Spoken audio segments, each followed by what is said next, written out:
All right, the sponsorships. Dr. Paul Koningsberg, in memory of his brother, Dr. Sam Koningsberg, Shimon Reuben ben Labish, and Ed Goldberg's cousin, Nisan Hara, Nisan ben Fardosa. Paula and Bob Bromberg, in memory of their dear friend Julian Smith, Yehuda ben Yisrael. Malka Mann, in memory of her family murdered in the Holocaust. Harav Tzvi Hirsch ben Shlomo Yaakov, Sarah Bat Ephraim, Yisrael David ben Harav Tzvi Hirsch, Ephraim ben Harav Tzvi Hirsch, Adia bas Harav Tzvi Hirsch, Miriam bas Harav Tzvi Hirsch, Pesel bas Harav Tzvi Hirsch, Shalom ben Harav Tzvi Hirsch, Shlomo Yaakov ben Harav Tzvi Hirsch, Shmuel ben Harav Tzvi Hirsch. Many friends of Dr. Marvin Blush, Moshe Shalom ben Yitzchak Halevi, friends of Toby Peres, Saratova bat Yisrael Dov, friends of Malka Levi, Malka bat Yosef, friends of Avi Gidler, Avrameya ben Shimon, Cheryl Scher, her children and grandchildren, in memory of her uncle, founding member of BRS, Dr. Israel Brook, Yisrael ben Harav Akiva. A month of learning by Lynn Rappaport, in memory of her husband, Avram ben Sion HaKohen. A week of learning by Marcia and Gary Schrager, in memory of her mother, Miriam Yenta Bas Baruch. And that is it for today. May the Shemas have an Aliyah, Kranka Rafia, Valta Yashir, Hashem Atzliah, and the Chol B'nai Yisrael, a good Gaben Shtiar. Okay? I'm going to have us go back to the bottom of Nun Zion Amud Beis 57b4, just to review the first part of the Mishnah, and then we'll move on, all right? Okay, so our Mishnah is talking about how to carry out the measurements, okay? We said it was with a 50-foot piece of rope, okay? That's the first thing. Ein modadin ela b'chevel shel 50 amah, lo pachot v'lo yoter. Question is, could the rope either shrink or expand based on what it's made from, depending on the weather? Okay. Secondly, said the Mishnah, v'lo yimdod ela keneged libo, that the surveyor has to hold it opposite his chest. Okay. Now, let's go on. Hayam oded v'higia lagai o lagader. If he was measuring and he reached a canyon or a valley, okay, or a fence, right? Mavlio, what does he do?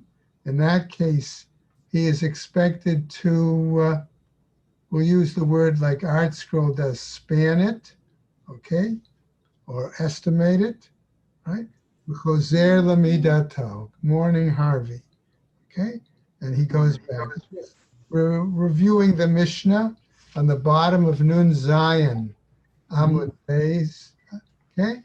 And now we're rolling over to the new material on Nun Het, okay?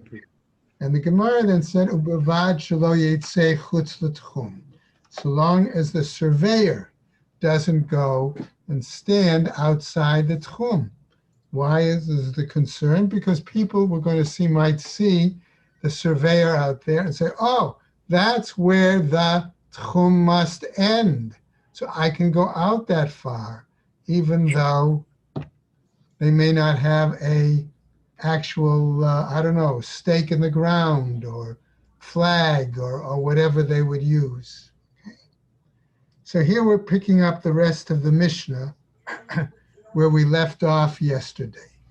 Im eno yachol lahavlio, if the surveyor is not able to span that area, okay, all right, Art Scroll's note is, according to Tosafos, without leaving the tchum, bezo amar Rabbi Dustai bar Yanai, this is what Rabbi Dustai bar Yanai said in the name of Rabbi Meir, Shamati shemekadrin baharim, that if you come then to hills or mountains, we pierce the mountain. In other words, we pretend that the rope is going through it. Right through. Okay, so let's see what happens. So we've raised a number of issues that the Gemara is going to deal with. First, the rope has to be 50 amma, and our concern is what is it made from, because lest the weather make the rope either looser or tighter, right? So the Gemara says, Mina hani mili, on what basis biblically do we say this is the case? Amar Rav Yehuda Amar Rav, he says in the name of Rav, the Amar Kra, according to a pasuk, Orech hachatzer me'a ba'ama, v'rochav chamishim b'chamishim. So we're told that is this pasuk, okay, which is describing the courtyard, right? That its length of the courtyard is 100 amos, and its width is 50 by 50. Amra Torah, says the Torah, B'chevel shel chamishim amma madod. With this, based on this pasuk, okay, then the drasha of Rav Yehuda in the name of Rav is that this teaches us that the rope has to be for measurement 50 amma. Now, Gemara is challenging his drasha. Hai mebayele, but here, don't we need this same pasuk for a different purpose? Namely, litol chamishim u'lesavev chamishim. Okay? Namely, that we need it to be able to take the 50 amos and swing it around, so to speak, okay, with the length, so that we have a description of the courtyard as if it's a perfect square. In Cain, if that's the case, lemakra chamishim b'chamishim. So the response to that challenge is no, if that were the case, the pasuk should have simply said 50-50, not 50 by or with 50, right? All right? So therefore, let's see what he says. Mai chamishim b'chamishim. What does it mean when it says 50 with or by 50? Shemat mine tarte. We learn from this both.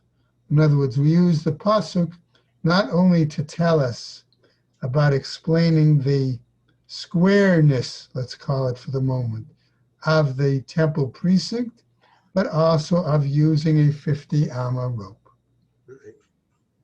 Now, lo pachot velo yoter, the next part of our Mishnah, no more, no less, Tana, according to a Braita, lo pachot, why not less, mipnei shemarbeh, because it might increase, velo yoter, sorry,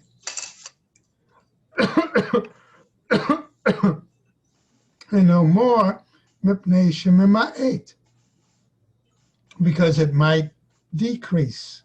In other words, what's going to happen here is that the rope, again, depending on what it's made from, okay, it could stretch in certain weather and therefore become more taut, or it could shrink in certain weather, okay? Tighten up, okay? Now, what happens? Amar Rabbi Asi. So since this seems to imply what the material from which the rope is made, we get a discussion of this issue. Okay? Amar Rabbi Asi, he says, Ein modedim ele bechevel shel av sakima. But we do not use as measurement rope that is not made from anything but afsakima. And so we ask, Mai afsakima? What is this? Amar Rabbi Abba, nargila. It's nargila. And so the Gemara asks again, Mahi Nargila? What is Nargila? Amar Rabbi Yaakov, Dikla Dechad Navra Ika. Okay? We say that it's a palm tree. And from the palm tree, it has basically a vine, a single vine that is growing around the palm tree. Okay? And we use the material from this vine in order to, I'll call it, weave the rope. Ika da Amri. There are others, however, who say as follows, Mai afsakima. What is this afsakima? Rabbi Abba Amar Nargila. Rabbi Abba says it's Nargila. Rav Yaakov Amar Dikla Dechad Navra. And Rabbi Yaakov says it is the example of a palm tree that has one vine wrapped around it. Now, Braita continues. Tanya says this Braita. Amar Rabbi Yoshua ben Chananya. He says as follows. Ein lecha sheyafer lemedida yiter mishal shalaot shel barzel. According to Rabbi Yoshua ben Chananya, you have nothing better to use as an instrument for this measurement than chains made out of iron. Okay? Aval ma na'aseh, but what can we do? Shehare amra Torah ubiado chevel midah. Except for the fact that we have a text, okay, which actually, okay, is implied by the Torah and not specifically, right, saying that he had rope in his hand, okay, right? So that pasuk ubiado chevel mada, okay? Namely, his hand had a measuring rope. And in actuality, okay, we're going to go further in a moment. What does that mean? V'hakativ, and isn't it also written, ubiyad ha'ish kana midah? Don't we also have another pasuk that said that someone had a reed in his hand as a measurement? So the Gemara answers, Hahu l'tar'e. That was for the use of gates. Okay? Now, continuing. Now, Tani Rabbi Yosef. Rabbi Yosef, however, says as follows in a Braita. Okay? There are three varieties, I'm going to say, says Rabbi Yosef, of rope made from different materials. Shel magag, one is made from bulrush reeds. Shel matzar, one is made from palm vines. V'shel pishtan, and one is made from flax or linen. Okay. Shel magag, lepara, the one that's made from the bulrush reed is for the para aduma, the red heifer, in which it's tied up and when it is burnt. Okay? Ditnan, as taught elsewhere in a Mishnah, kaftuha b'chevel hamagag v'nitnava al gav ma'arachta. Okay, it was tied up with the rope of magag, of bulrush reed, and then v'natnuha, and they placed it on the wood pile. Okay, so the implication is that's one kind of material used for rope. Second kind, we said shel matzar, which we said was palm vines. Lesota, that was used in the case of a sota, a woman. Namely, why? Because we have again a Mishnah that says, Titnan, v'achar kach mevi chevel hamitzri, v'koshro lamala midadeha. Namely, that when the woman was, let's put it this way, stood up at a, right, and they pulled off part of her clothes, nevertheless, they tied some kind of rope to keep her garment above her breasts, right? And what did they use? They used mitzri, which they understood as with netzar. But the play on words was mitzri, Egyptian, because it implied her behavior was like that of the Egyptians who were very licentious. Okay? Promiscuous, yeah. Okay? Shel pishtan, and the third kind of rope, according to Rav Yosef, was made from flax. Okay? Lemedida. And that was the one that was used for measurement. Measuring. Okay. Now, back to our Mishnah. Hayamo deid vehigia. Let's say that he was measuring, the surveyor, and he comes to, we said, either a canyon, a valley, something, right? Or a wall. What does he do? Midatani choser lemidato. Since our Mishnah then teaches that after that he goes back and continues his measurement, miklal de'im eino yachol lahavlio. That seems to imply that if he's not able to span it, okay, let's say this valley, this canyon, this I don't know what else we want to call it, okay, holech lemakom sheyachol, that he should then move over to a place where he is able to span the valley or the canyon. Umavlio, and then he spans it.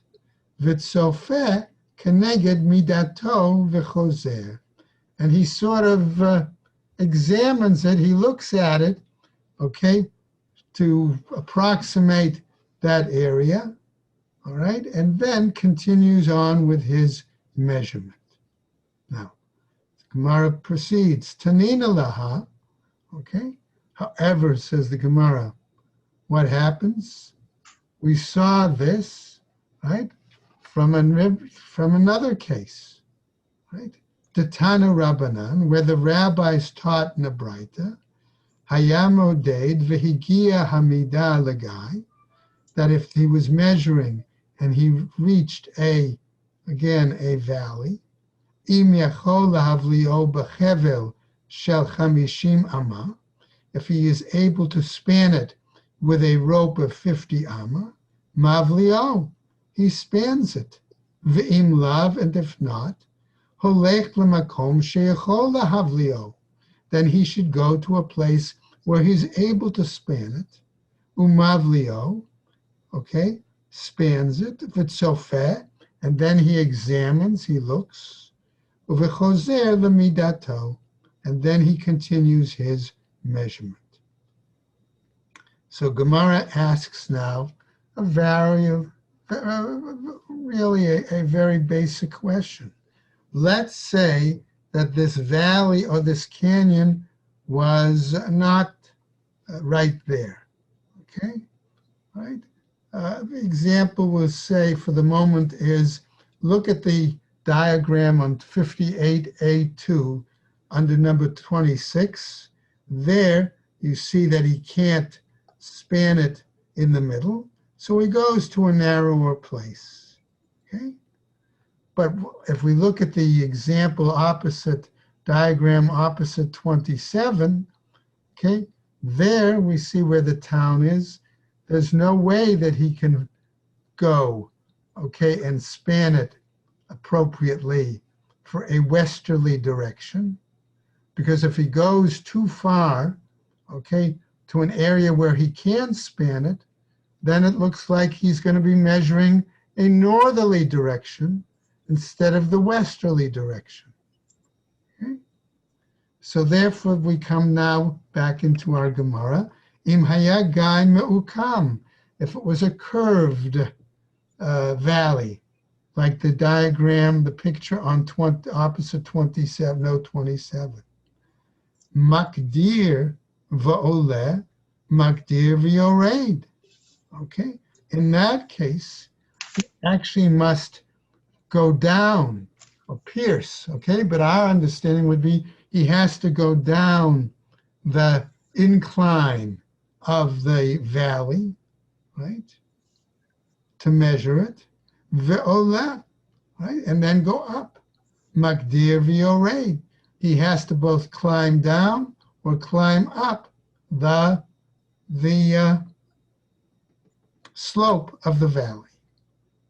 Now, Higila Kotel, if, however, in other case, say he comes to a wall, right? Ein omrim yiko v'takotel. We don't say in that case that he needs to, let's say, take a drill and bore through the wall. In other words, to put his rope through the wall. Ela omdo, but rather he measures it by approximation, v'holechlo, and then he goes and continues. Okay, but the Gemara says, v'ha'anan tznan mavlio, v'chozer lamidato. But here, doesn't our Mishnah teach that he's supposed to, again, span it and then continue with his measurement? Hatam necha tash mishta. There, he says, that's a situation where it's easy to, right, to measure the fence. It's convenient.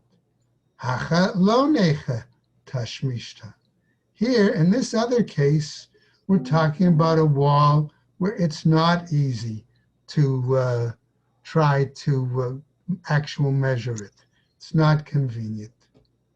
Amar Rav Yehuda Amar Shmuel. So we see now a new statement. Okay, since we were talking about valleys or canyons, okay, how do we know if the surveyor comes to this valley or canyon, whether he's supposed to span it or whether he has to climb down and measure and climb up and measure? Okay, so that's where we're picking up. Lo shanu ela she'ein chut hamashkolet yored kenegdo. We're talking about a situation, says Rav Yehuda in the name of Shmuel, where the plumb line, okay, does not descend straight down. Okay, let's roll over. By the way, look at 58A3, opposite note for 35. You can see a diagram there. Okay. Instead, what happens on the next Amud Beis? Aval chut hamashkolet yored kenegdo. Okay, but if the plumb line, okay, does descend straight down, modado medida yafa. Excuse me. Then he must measure it an appropriate, a proper kind of measure. Okay, in other words, going down the side of the slope, measuring the bottom, the floor of the canyon or the floor of the valley, measuring back up, and so on. Okay. So, Gemara asks a logical question. V'kama omko shel gai. So what about how deep does the valley or the canyon have to be to say it's acceptable to span it rather than get in and measure it? Right? Amar Rav Yosef Alpayim. Rav Yosef says it has to be 2,000 amos. Right? Okay. Now, Eitivei Abaye. And Abaye challenges him by citing a Braita. Amok mea v'rochav chamishim mavlio. We have a braita that says if it's 100 amos deep, right, and if it's 50 amos wide, one can span it. V'im lav ein mavlio, and if not, then one cannot span it. Hu da'amar ka'acherim. Okay. Now the Gemara says, where did Rav Yosef get his basis? Based on achirim, which we said was usually Rabbi Meir. The Tanya achirim omrim, excuse me, as others say, right? Afilu amok alpayim v'rachov chamishim mavlio. That even if its depth is 2,000 amah and its width is 50, one can span it. Now, Ika da Amre, there are others, however, who give a different version and say the following. Amar Rav Yosef, says Rav Yosef, afilu yeter me'alpayim, even if it's more than 2,000 amos deep. Keman, according to whom? The lo Tanakama, that's certainly not according to Tanakama. V'lo ka'achirim, and that's also not like achirim. Sorry.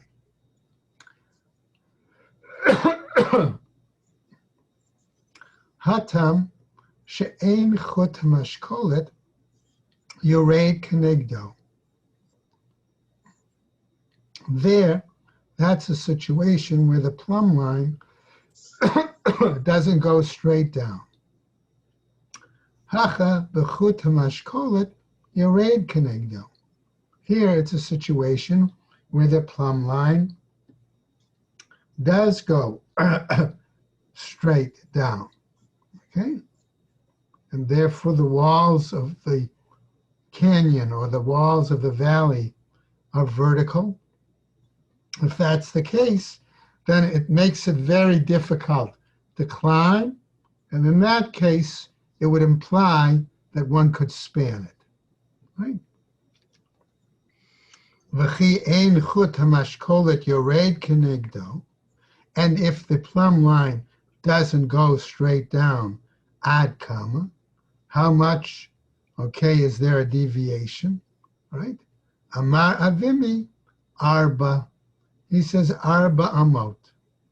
V'chein tani Rami bar Yechezkel, and likewise, this is taught by Rami bar Yechezkel, also 4 amos. Okay? Now,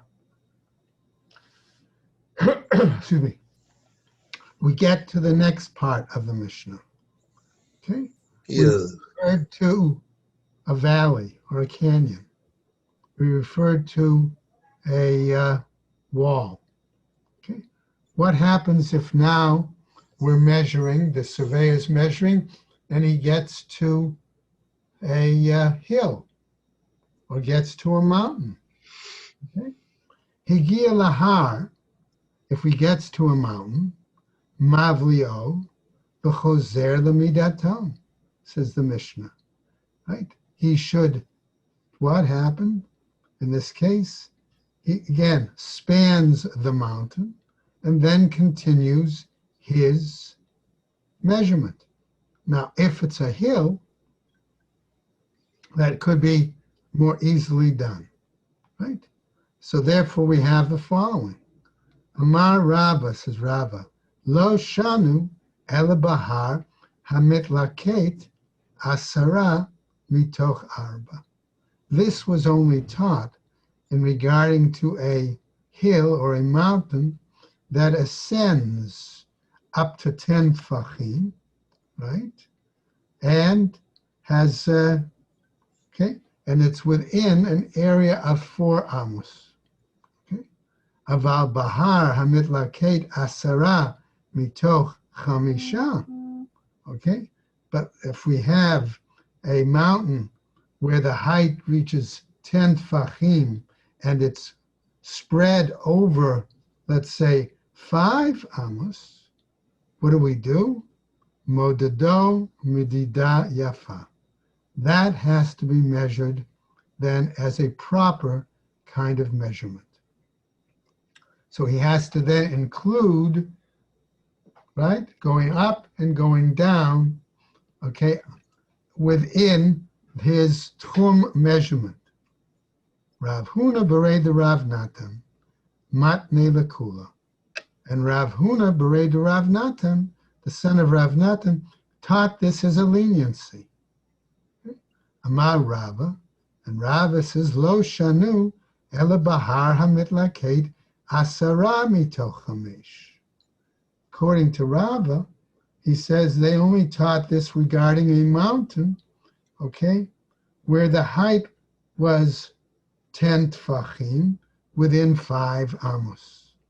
Aval bahar hamitlaket asara mitoch arba.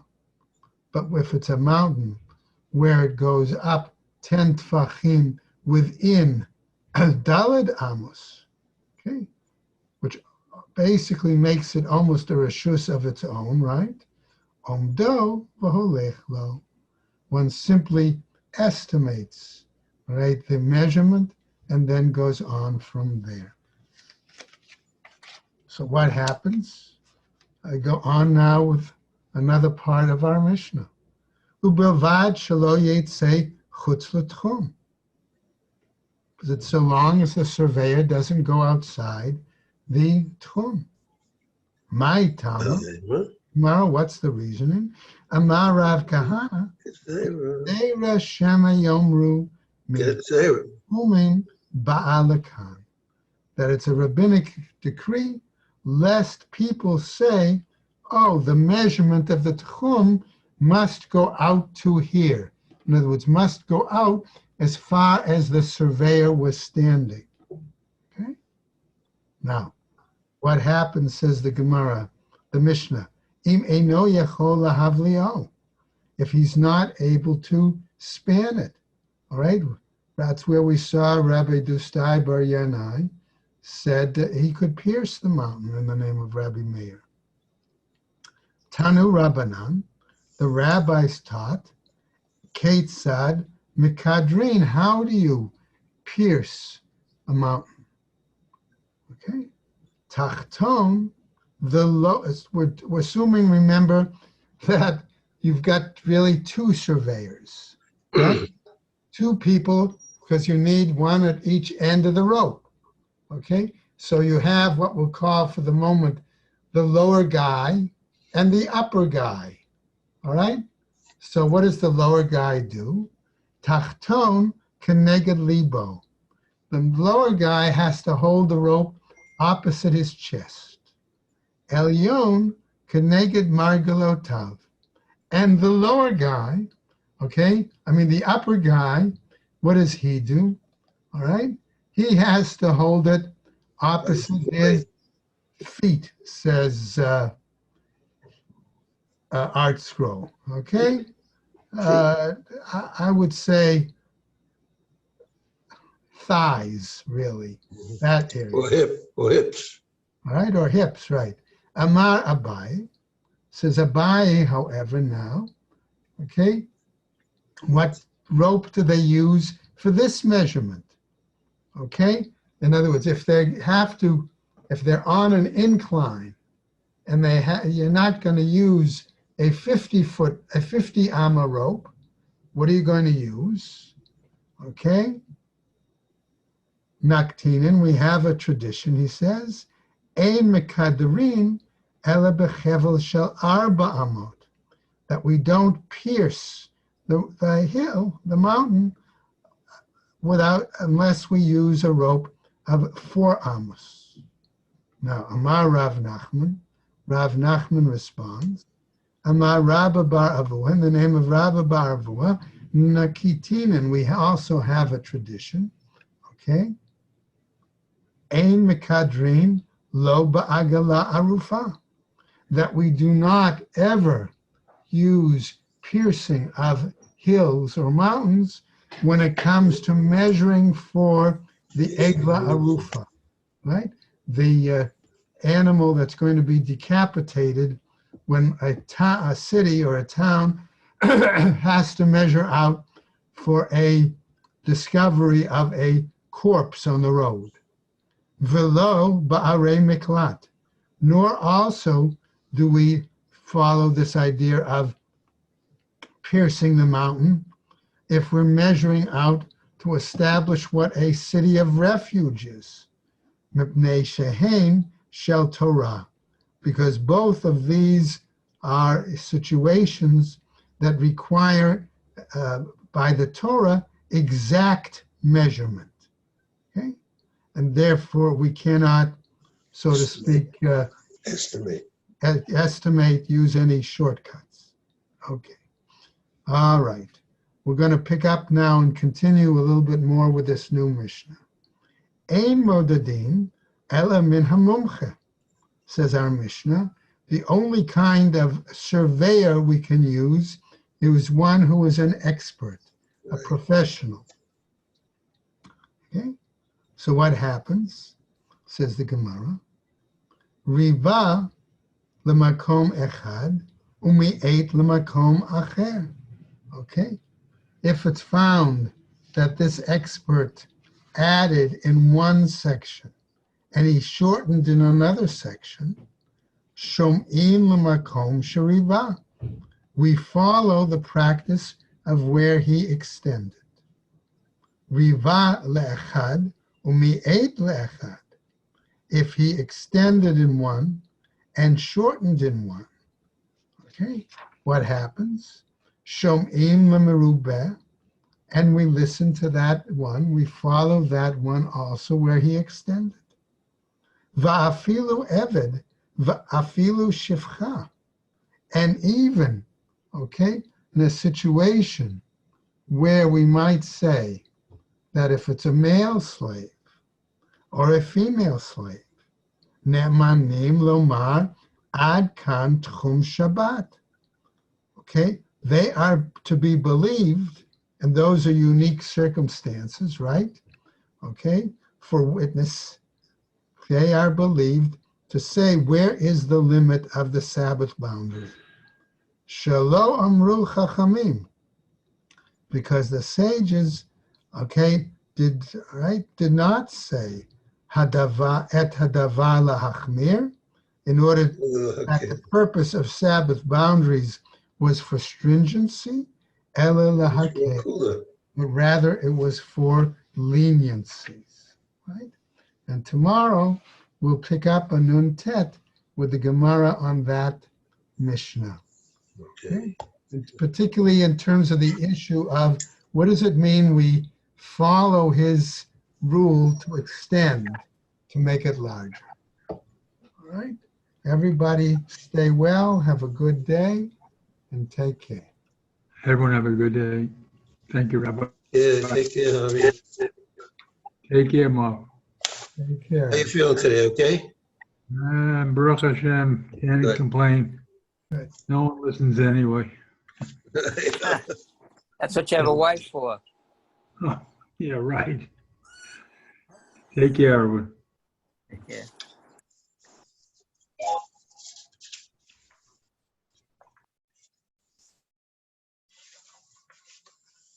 All right, we're over here.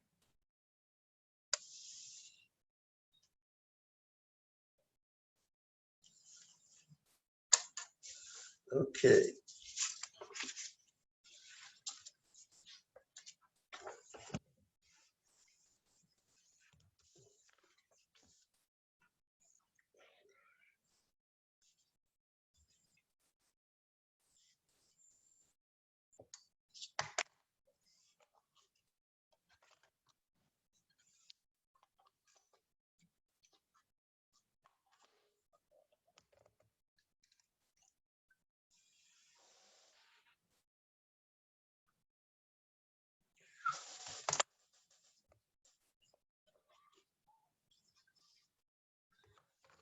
Filthy dirty. Let me get out of this.